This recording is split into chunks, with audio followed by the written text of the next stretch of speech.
In this video, we are going to discuss top engineering exams which you can't miss. क्योंकि ये exams as a JEE aspirant आपके लिए काफी ज्यादा important हो जाती है, क्योंकि कई सारे एस्पिरेंट्स यार ऐसे होते हैं जिनका शायद जेई एग्जाम में उतना बढ़िया परफॉर्म वो नहीं कर पाए, तो उनके पास एटलीस्ट ये exams as a backup option रहेगी। और अगर इन एग्जाम्स में भी आप अच्छा परफॉर्म करते हैं तो आपको इतने बेहतरीन कॉलेजेस में एडमिशन मिलेगा जो कि आपके आईआईटीज एंड एनआईटीज के टक्कर के हैं।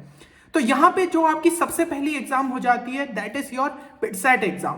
बिटसैट एग्जाम के थ्रू आपको 3 कैंपसेस में जो है एडमिशन मिलता है बिट्स पिलानी के। पहला हो जाता है आपका खुद पिलानी जो कि है आपका मेन कैंपस, देन दूसरा हो जाता है आपका गोवा कैंपस एंड तीसरा हो जाता है आपका हैदराबाद कैंपस। तो यहाँ पे इन तीनों ही बेहतरीन कैंपसेस में आपको एडमिशन मिल सकता है अगर आपका बिटसैट में एक अच्छा खासा स्कोर आता है। साथ ही साथ अगर हम एग्जाम पैटर्न की बात करें तो यहाँ पे जो आपका पेपर रहता है वो 390 मार्क्स का होता है, जो कि आपको 180 मिनट्स में यहाँ पे कंप्लीट करना होता है। तो यहाँ पे जेई मेंस के मुकाबले आपके जो क्वेश्चंस रहते हैं वो बढ़ जाते हैं और इसी वजह से जो है उनका लेवल जो है थोड़ा सा कम रखा जाता है ताकि स्टूडेंट्स उस 180 मिनट्स के टाइम पीरियड के अंदर उन क्वेश्चंस को सॉल्व कर पाए। तो यहाँ पे ये एग्जाम भी काफी ज्यादा कॉम्पिटेटिव होती है और हर साल लगभग 3 लाख एस्पिरेंट्स इस एग्जाम को देने बैठते हैं। तो जेई मेंस के बाद आप ये चीज कह सकते हैं कि सबसे पॉपुलर एग्जाम जो हो जाती है वो आपकी बिटसैट एग्जाम ही रहती है। और यहाँ पे पिछले साल ये चीज देखी गई थी कि इस एग्जाम के अंदर आपके टोटल 2 अटेम्प्ट्स हुए थे, तो शायद इस बार भी स्टूडेंट्स को 2 अटेम्प्ट्स का चांसेस मिल सकते हैं। तो इसके लिए भी जो है आप अपनी प्रिपरेशन अच्छे तरीके से करते रहिए। और सबसे बड़ी बात अगर हम पॉजिटिव्स के बारे में देखें तो यहाँ पे आपके प्लेसमेंट्स काफी बढ़िया होते हैं, साथ ही साथ आपका एलुमनाई नेटवर्क जो है वो काफी ज्यादा स्ट्रांग है। देन आपकी जो कॉलेज लाइफ है और जो एक्सपोजर आपको वहां पे मिलता है वो भी बहुत बेहतरीन है। अब एक दिक्कत जो कि स्टूडेंट फेस करते हैं तो वो होती है कि यहाँ पे आपकी जो फीस रहती है वो थोड़ी सी ज्यादा रहती है और यहाँ पे यही जो एक फैक्टर है स्टूडेंट्स को रोक लेता है। लेकिन इसके लिए भी आपको टेंशन नहीं लेना है, क्योंकि एक वीडियो जो है मैंने आपके लिए ऑलरेडी कवर कर लिया है जहां पे मैंने आपको बताया है कि किस तरीके से आप अपनी फीस को 15 से 20 लाख तक जो है रिड्यूस कर सकते हैं। और अगर ये फीस का फैक्टर आपके लिए जो है इस तरीके से इतना कम हो जाता है तो कोई भी चीज आपको रोक नहीं सकती बिट्स पिलानी में एडमिशन लेने से। साथ ही साथ यार काफी सारे स्टूडेंट्स की रिक्वेस्ट आ रही थी कि भैया पिछले साल की तरह जल्द से जल्द जो है बिटसैट कोर्सेज को लॉन्च करें।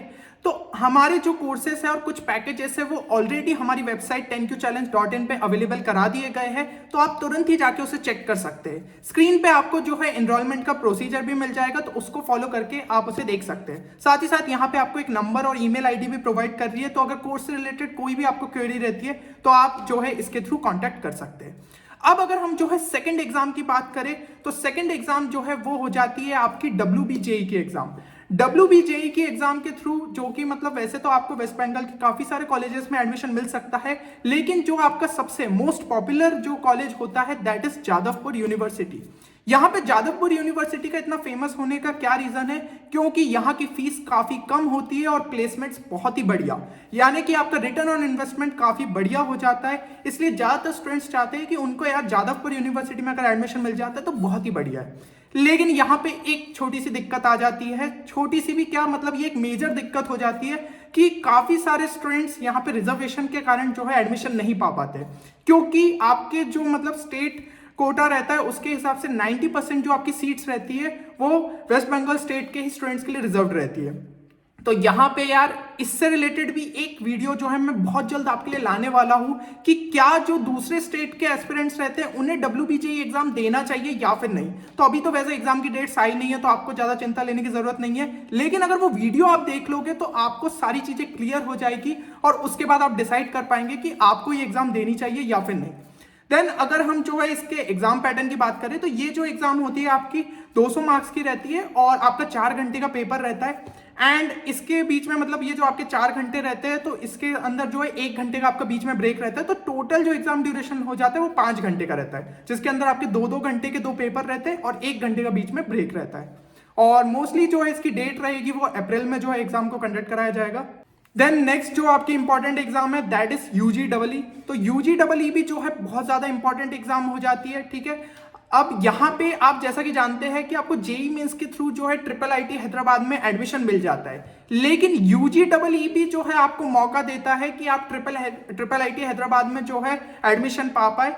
तो यहाँ पे जो आपका पैटर्न रहता है पेपर का, उसके अंदर आपके 2 पेपर्स होते हैं और टोटल ड्यूरेशन जो आपको मिलता है दैट इज अबाउट 180 मिनट्स। तो इससे रिलेटेड हम एक और जो है काफी डिटेल वीडियो लाएंगे जहां पे हम डिस्कस करेंगे कि पैटर्न आपका किस तरीके से रहता है, क्या क्या आपको जो है सेक्शंस को पढ़ना रहता है, और एग्जाम डेट्स आप मान सकते हैं कि जून के आसपास जो है आपके एग्जाम को कंडक्ट कराया जा सकता है। अब यहाँ पे अगर हम कुछ इसके इंपॉर्टेंट पॉइंट्स देखें तो देखिए इस इंस्टीट्यूट की फीस जो है थोड़ी सी ज्यादा रहती है, और बट यहाँ पे जो है कैंपस काफी बढ़िया है, तो यार ज्यादातर स्टूडेंट्स को इस बारे में नहीं सोचना चाहिए अगर उन्हें एडमिशन मिल रहा है। देन यहाँ पे आपके प्लेसमेंट्स जो है वो भी काफी बढ़िया होते हैं, और एवरेज पैकेज तो काफी हाई आपको देखने को मिलेगा अगर आप उनकी वेबसाइट पे जाके चेक करेंगे। और इसका मेजर रीजन ये हो जाता है कि यहाँ पे जो ब्रांचेस रहती है वो आपकी कंप्यूटर साइंस हो गई और आपकी ईसी ही ब्रांच ही जो है रहती है, और जो आपको ड्यूअल डिग्रीज में मिलती है ना उसके अंदर आपकी कंप्यूटर साइंस ऑलरेडी रहती है। तो अब जब अगर आपकी कंप्यूटर साइंस और ईसी जैसी ब्रांचेस रहेंगे तो यार इनके प्लेसमेंट्स तो वैसे भी ज्यादा जाने वाले, क्योंकि कोर ब्रांचेस है नहीं, उनके ही ज्यादातर प्लेसमेंट जो है थोड़े कम रहते हैं। तो ये एक रीजन है जिसकी वजह से आपके एवरेज प्लेसमेंट्स काफी हाई जाते हैं। बट दिक्कत यहाँ पे ये हो जाती है कि यार इस एग्जाम के लिए सिलेक्शन रेशियो जो है वो थोड़ा सा डिफिकल्ट हो जाता है, क्योंकि यार ये एग्जाम थोड़ी सी आपके लिए टफर साइड पे ही रहती है। तो इसके लिए अगर आप प्रिपरेशन अच्छे से करते हैं तो पॉसिबिलिटी है कि आपको IIIT हैदराबाद में जो है एडमिशन मिल जाए। और एक और बात है कि वैसे तो जेईई मेंस के स्कोर के बेसिस पे आपको जो है आपकी सीएस ब्रांच हो गई, ईसी ब्रांच में एडमिशन मिल सकता है, लेकिन इस एग्जाम के थ्रू जो है आपको ड्यूअल डिग्री में एडमिशन मिलेगा।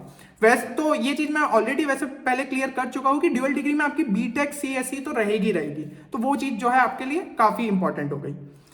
अब एक और एग्जाम की अगर हम बात करें तो वो हो जाता है आपका ISI एंट्रेंस एग्जाम, यानी कि इंडियन स्टैटिस्टिकल इंस्टीट्यूट का जो एग्जाम कराया जाता है। तो ये भी काफी इंपॉर्टेंट एग्जाम रहती है, ठीक है। यहाँ पे इसके थ्रू आपको 10 ISI इंस्टीट्यूट्स में जो है एडमिशन मिल सकता है। और एग्जाम पैटर्न की अगर हम बात करें तो आपके 2 पेपर रहते हैं, एक आपका ऑब्जेक्टिव होता है और एक आपका जो है सब्जेक्टिव होता है। तो इन दोनों में जो है अगर आपका अच्छा स्कोर आता है, दोनों ही 2-2 घंटे के होते हैं, एंड साथ ही साथ जो एग्जाम है वो आपकी मई के आसपास जो है कंडक्ट कराई जाती है। अब यहाँ पे अगर इंपॉर्टेंट पॉइंट्स की बात करें इस एग्जाम से रिलेटेड, तो सबसे इंपॉर्टेंट पॉइंट इस कॉलेज से रिलेटेड ये होता है कि यहाँ पे आपकी 0 फीस रहती है। जो भी आपकी मतलब यार फीस रहती है वो गवर्नमेंट ही यहाँ पे उठाती है, और साथ ही साथ आपको जो है पढ़ने के लिए एक्स्ट्रा स्कॉलरशिप दी जाती है। तो यार मतलब कोई भी ऐसे जो है कॉलेज में एडमिशन लेने से क्यों ही चूकेगा। तो यहाँ पे ये चीज का आपको सोचना है। बस यहाँ पे एक चीज का ध्यान रखिए कि ये जो प्रोग्राम या फिर ये जो कोर्स रहेगा ये आपका रिसर्च ओरिएंटेड रहेगा, तो उसके बारे में थोड़ा और अच्छे से पढ़ लीजिए कि क्या सही में आपको इतना ज्यादा इंटरेस्ट है। और एक और चीज है कि यार एग्जाम के बारे में ज्यादातर स्टूडेंट्स में नॉलेज नहीं रहता है, तो थोड़ा सा आप जो है एग्जाम के बारे में अच्छे से रिसर्च करिए। बाकी चैनल पे हम इससे रिलेटेड ट्राई करेंगे कि आपके लिए और वीडियोस लाए, ताकि आपको जो है बेटर गाइड कर पाए कि आखिर एग्जाम में आपका कैसा रहता है, क्या स्ट्रक्चर रहता है, क्या पैटर्न रहता है, ताकि आप जो है इस एग्जाम को अच्छे तरीके से क्लियर कर पाए। तो होपफुली यार ये वीडियो से आपको काफी आइडिया लगा होगा कि जेईई के अलावा भी ऐसी एग्जाम्स एग्जिस्ट करती है जहां पे आपको बेहतरीन इंस्टीट्यूट्स में एडमिशन मिल सकता है। तो इन सब में भी जो है आपको मेहनत करनी है। बाकी अभी जो है यार सिलेबस लगभग कॉमन रहता है, तो अच्छे से पहले तो ध्यान दीजिए कि आप सिलेबस को बहुत अच्छे तरीके से क्लियर कर ले, फिर आखिरी में जो है इनके आपको मॉक टेस्ट लगाते जाने, और जो इंपॉर्टेंट कंपोनेंट्स हो जाते हैं जैसे कि फॉर एग्जांपल बिटसेट में आपका लॉजिकल रीजनिंग और इंग्लिश रहता है, तो उस पे जो है एक्स्ट्रा फोकस करिए। ऐसे ही इन पेपर्स में भी जो आपके एक्स्ट्रा कंपोनेंट्स है उस पे भी आपको फोकस करना रहेगा।